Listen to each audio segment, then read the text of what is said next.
Doctor عبدالبصیر قاضی صاحب، جیسے عبداللہ حمید گل صاحب نے بھی کہا، بساط تو بچھی ہوئی ہے کافی عرصے سے، اور اردن ہو، شام ہو، لبنان ہو، فلسطین ہو، یہ ایک ٹیریٹری تھی دا لیونٹ، اور خلافت کے انڈر تو سارے حجاز مقدس آپ صلی اللہ علیہ وسلم کے دور میں یہ مسلمانوں کے لیے اسٹریٹجک لوکیشن امپورٹنٹ ہے۔ حضور نے بھی مہمات بھیجی، اسامہ بن زید کا لشکر سیدنا عمر کے دور میں فتح ہوا، پھر صلاح الدین ایوبی خلافت تک کچھ نہ کچھ تو ہے کہ اسلام کے بانیان خلافہ اور پھر ان کا فوکس رہا ہے، چونکہ حدیث میں بھی اس کی امپورٹنس ہے۔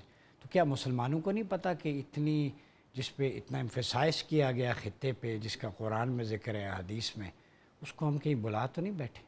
نہیں، میرے خیال میں بلائے مسلمان نہیں بلائے،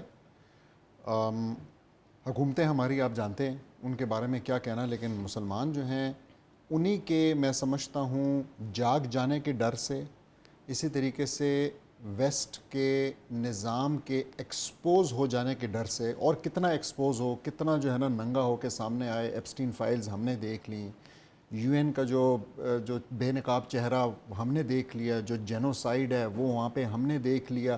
مطلب میرے خیال میں کوئی ایسی چیز نہیں ہے جو کہ نام نہاد ویسٹرن سویلائزیشن جس کے لیے کہتی تھی کہ ہم کھڑے ہیں، جو کہ وہاں پہ پامال نہ ہوئی ہو، دفن نہ ہوئی ہو۔ اور یہ ایک بہت بڑا ایشو ہے، کیونکہ اس کے نتیجے میں اب مسلمانوں کے، ہمارے جوانوں کے، ہمارے بچوں بچیوں کے منہ بند کرانا بہت ایک مشکل کام بنتا جا رہا ہے۔ تو اس بند کرانے کے لیے پھر آپ کو کچھ نئی ترکیبیں سوچنی پڑتی ہیں۔ اور مزے کی بات یہ ہے کہ جیسا ہم تھوڑی دیر پہلے ڈسکس کر رہے تھے آپس میں، یہ کوئی نئی ترکیب بھی نہیں ہے۔ اگر آپ جا کے ٹرمپ کی نیشنل سیکیورٹی اسٹریٹجی ڈاکیومنٹ، جو کہ نومبر 2025 میں اس نے ریلیز کیا، ہر امریکن پریزیڈنٹ کو اپنی پریزیڈنسی میں ایٹ لیسٹ ایک بار یہ کرنا ہوتا ہے، اس نے ریلیز کیا، اس کے اندر آپ جا کے دیکھیں تو کلیئرلی لکھا ہوا ہے کہ وہ مڈل ایسٹ سے کیا چاہتا ہے۔ اور اس نے لکھا ہے کہ مڈل ایسٹ سے وہ پہلے برڈن شیئرنگ چاہتا تھا، اب وہ برڈن شفٹنگ چاہتا ہے۔ برڈن شفٹنگ کا مطلب یہ ہے کہ یہ لوگ اپنا بوجھ خود اٹھائیں، ہم ان کے ساتھ شیئر نہیں کرنا چاہتے، یعنی خود ہی الائنسز وغیرہ بنائیں اور یہاں کے مسائل کو خود ہی حل کریں۔ اور ہم جانتے ہیں اس وقت کون سا مسئلہ ہے جو کہ کھڑا ہے۔ اگر میں آپ کی توجہ دلاؤں اس مسئلے کی طرف تو دیکھیں، وہ مسئلہ اس وقت اس علاقے کو چلانے والوں کی نظر میں اسرائیل نہیں ہے، وہ تو میری اور آپ کی نظر میں ہے نا۔ اس علاقے کو چلانے والوں کی نظر میں جو مسئلہ ہے وہ اس وقت ایران ہے، اور اس کو کسی طریقے سے کنٹرول کرنا ہے۔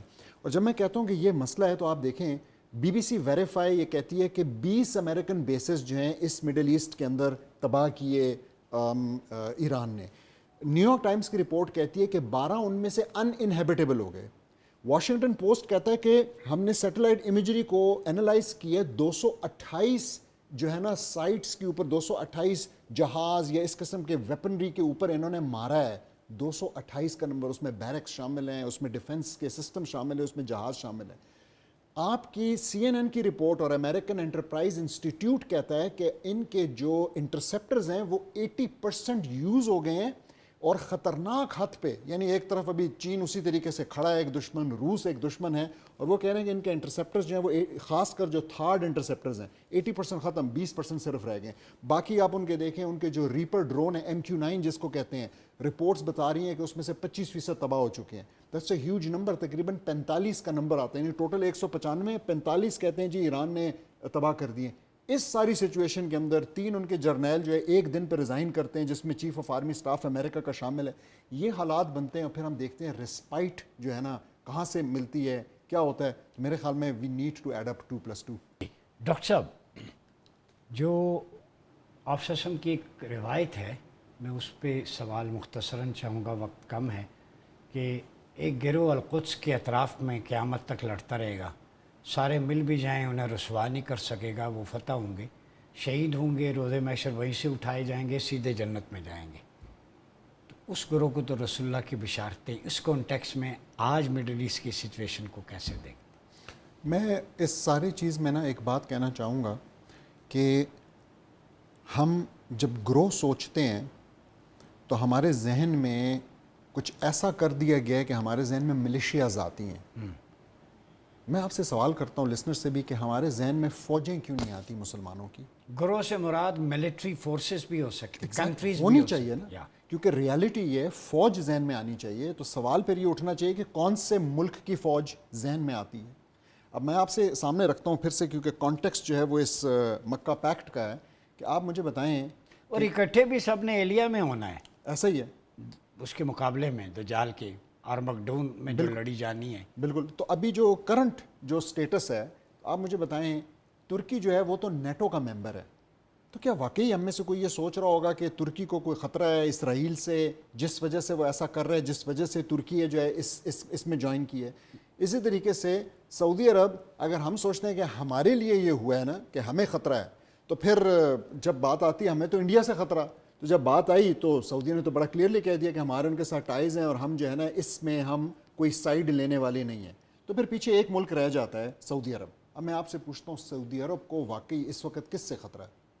کیا سعودی عرب کو ہمیں ایسے لگتا ہے کہ اسرائیل سے خطرہ ہے کہ وہ اس کے اوپر حملہ کرے گا, یا کچھ اور ہم نے اپنی آنکھوں سے دیکھا کہ چل رہا تھا اور اس خطرے کی وجہ سے مدینے کے باہر تو آنا ہے انہوں نے, ایسا ہی ہے مدینے کے باہر. دیکھیں پھر وہ بات ہے انہوں نے وہاں کب آنا فرشتے ہے, ہیں پروٹیکٹڈ انہوں ہیں نے کب آنا ہے اور اس وقت کیا حالات کریٹ کیے جائیں گے, یہ فیوچر کی بات ہے, ہمیں نہیں پتہ. اور ہمیں یہ بھی نہیں پتہ کہ یہ جو رسول اللہ صلی اللہ علیہ وسلم کی بشارتیں ہیں یہ 1 سال بعد پوری ہوں گی یا 1,00,000 سال بعد پوری مطلب ابھی ویل للعرب کا دور ہے, عربوں کے لیے بربادی والا. بالکل ایسے. اور ابھی یہ دور ہے کہ آپ جانتے ہوں گے کہ ترکیہ جانے کے لیے اسرائیلی نارمل پاسپورٹ ہولڈر اور آفیشیل پاسپورٹ ہولڈر دونوں کو 90 دن کے لیے ویزا لینے کی بھی ضرورت نہیں ہے. یہ میں بڑے باوثوق تو اس سے پھر ہرے زرد رنگ کے جھنڈے جو روایت ہیں یہاں سے جائیں گے مشرق سے. ٹھیک ہے, سروائیول 1 لائنر دے دیں, میسج کیا ہے؟ هو الذي ارسل رسوله بالهدى ودين الحق ليظهره على الدين كله ولو كره المشركون. یہی سچویشن ہے, یہی ہم دیکھ رہے ہیں کہ ہم رسول اللہ صلی اللہ علیہ وسلم کو بھیجا گیا حق کے ساتھ, خدا کے ساتھ. ٹائم آ گیا کہ اسلام ایز اے سسٹم ڈومیننٹ ہو, بس ایگزیکٹلی